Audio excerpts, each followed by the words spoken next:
everyone. We'll be covering REST, also called raw connector in eMOBIQ platform. So what does this connector do is it connects to third-party web services that is in the form of REST. And we'll be showing you how to do that, okay, with some real scenario examples. Okay, let's get into it. Okay. All right, so first we'll have a project, right, which is a client project. Let's go to the home. Okay, so for now, for this example, we already created the page, so we don't need to create the page again from scratch since we just want to focus on how to connect to external web services. Okay, so here, let's just understand first what is this page all about. We'll have a submit button over here. When we click the submit, we'll just trigger the REST connection and we want to display it over here. So first thing we need to do is to go to the services to create a connector. But before that, where are we going to connect? We're going to be using Fixstore API. So here we have some example of different methods such as get, post, and delete. So we'll be showing you some of the example and some how to use it, right? Okay, let's get into it. So first of all, let's look for raw, which is also a REST connector. Let's just drag it. Okay, so why do we need to drag it is, again, because we want to define some configuration that would be always there when we do the raw call, which I'll show later. Okay, so for now, let's just call it raw call, or maybe let's just call it Fixstore, since we're connecting to Fixstore API. And this connector, right, is if you want to use a cloud connector that we have and you want to host it somewhere else. Okay, but usually we don't suggest for you guys to do this. So next, what is the URL? URL is where we want to connect to. So in this aspect, it would become, so when we want to trigger for get of the product, let's just try and open. We'll be able to retrieve all this list of products. Okay, so usually when we create a connector, what we want to put here is the main endpoint of the web service. So usually it will be the front part. Why so? Because most of the API, right, would have different path to call different type or different web services. So for example, here it's called products, right? But somewhere down the road, we also have carts, but they all have the same domain. Well, I would say the main endpoint URL. Okay, so let's just put that in. Okay, so what is the local?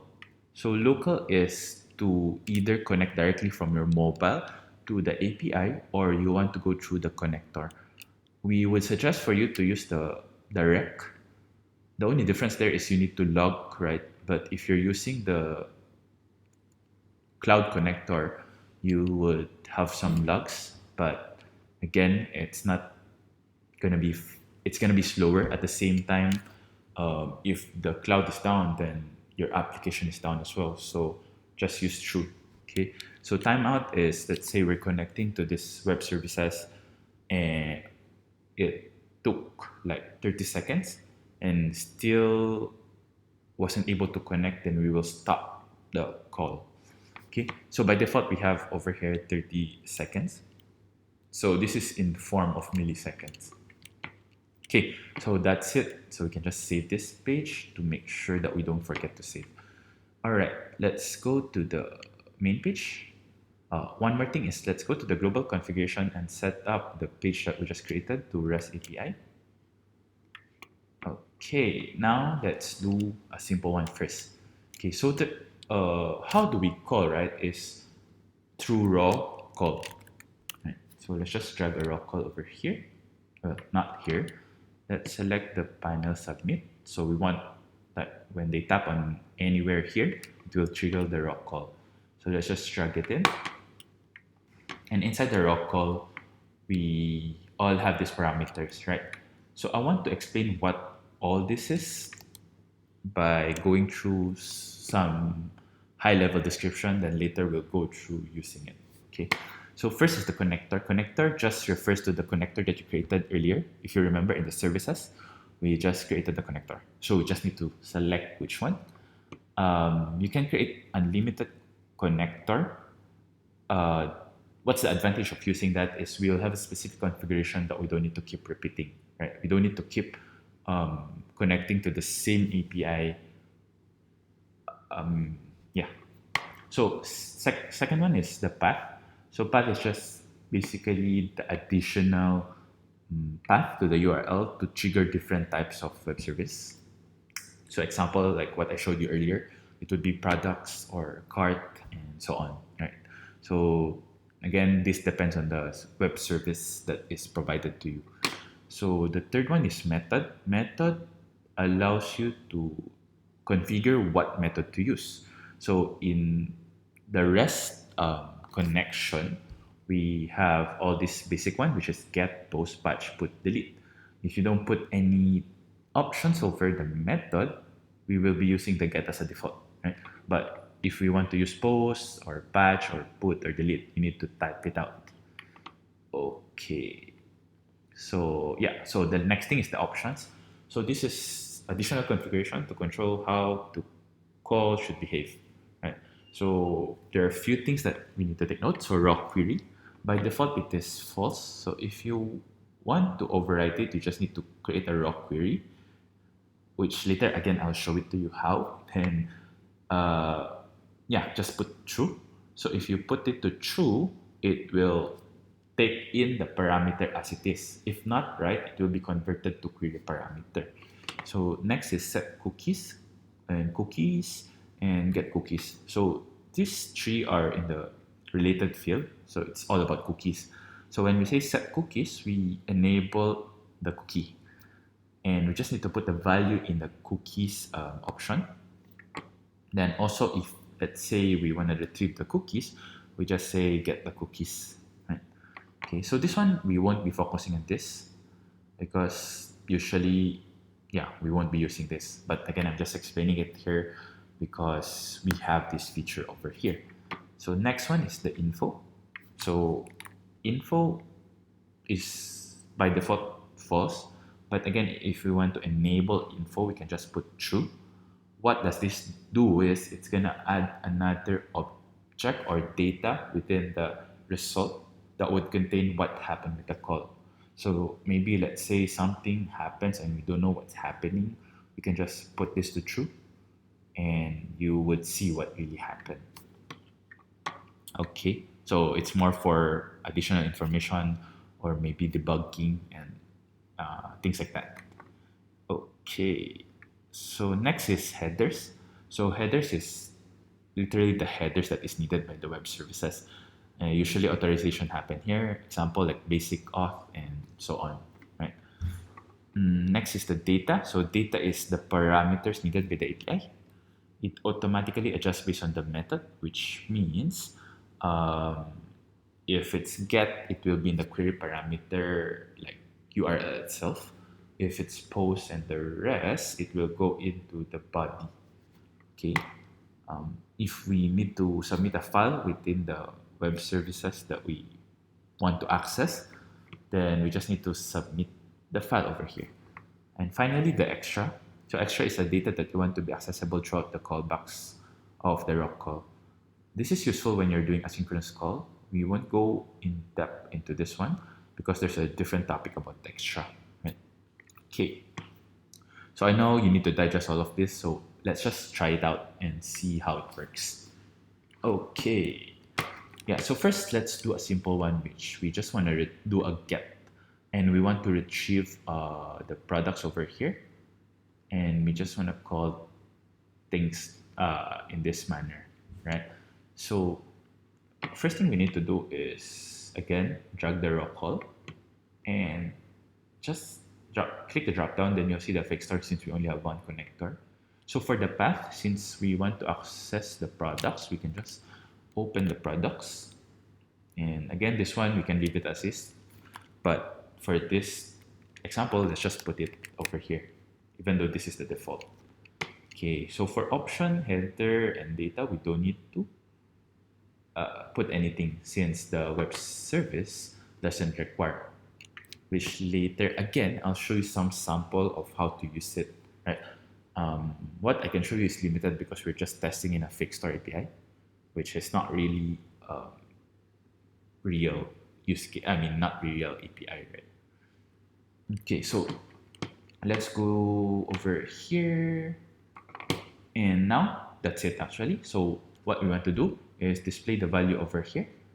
So what we need to do now is set component value inside the rock call. Obviously we want it in yes if successful. Maybe if something happened that we cannot connect, we can just say info dialog. Alright, then the info dialog just say fail, unable to connect to the web service. Okay, but here is something that will happen when it's successfully retrieved. So we just select the label result value because this is the label result value. And we just want to put the input, right? So input is always the return that is taken by the previous function that you triggered. Okay, so we can just directly put input, but since it's an object, we want, when I say object, it's a JSON, right? We just want to flatten it to a string. Right? So we can just call another function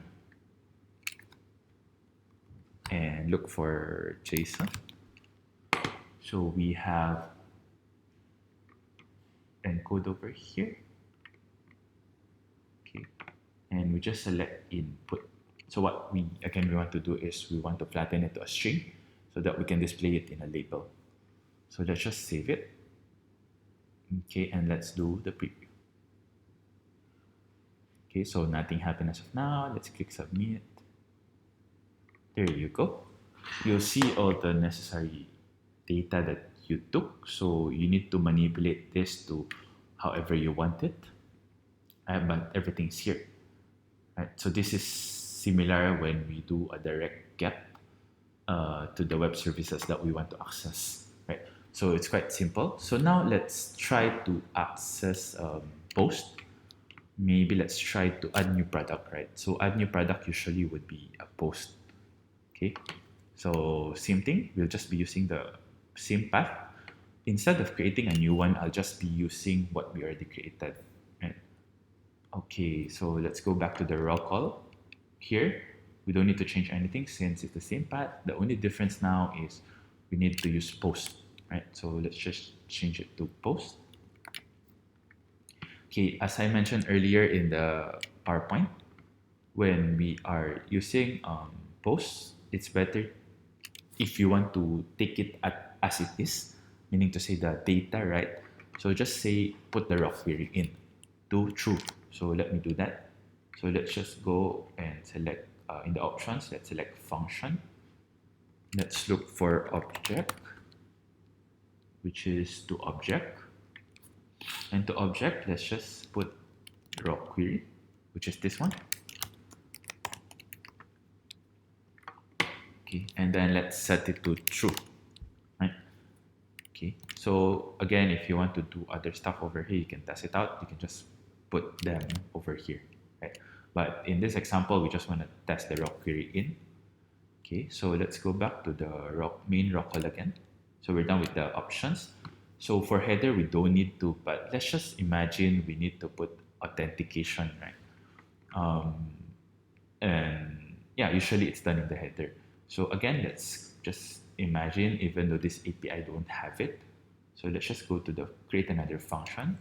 And header is an array, so just take an array, which is to array. And over here, you can already manipulate based on what you want. But in this example, I just want to show it to you, like how it is done. So probably you'll just create basic auth, and then you will type probably the base64 over here, right, of the username and password. Okay, so if you have other header, you can just type as it is. So let's go back to the raw call. So now we have a sample header. We also have the options. Now let's put the data. Because when we create a let's close this. When we create a product, we need to submit all this data. So yeah, let's just submit it. So let's just put a title. Okay, so option, so it's an object, right? So let's go to the option and to object. Okay, so how do I know what to pass? Again, it is defined by the API itself. So over here, you can see it's an object with all these fields. So again, let's just pass it on, title. For this case, let's just say hello. Maybe that's the price as well. Say 12. What else? Description. Say hello item. Let's see if the rest are not required. So I'll just leave it. Let's just test title, price, and description. Okay. And finally, that's it. So again, let's try it out by saving it and doing the preview. And let's click submit. There you go. So it will return a 21, okay, which is returned by the API itself, right? So yeah, so if we want to put delete, it's almost the same, right? You just need to change the method to delete and so on. Okay, so we have covered most of it, and that's basically how we use raw call function, right? I explained that this is a REST connector because the REST connector have one function as of now, and it's called raw call. Okay, that's it. Thanks guys for listening. Bye bye.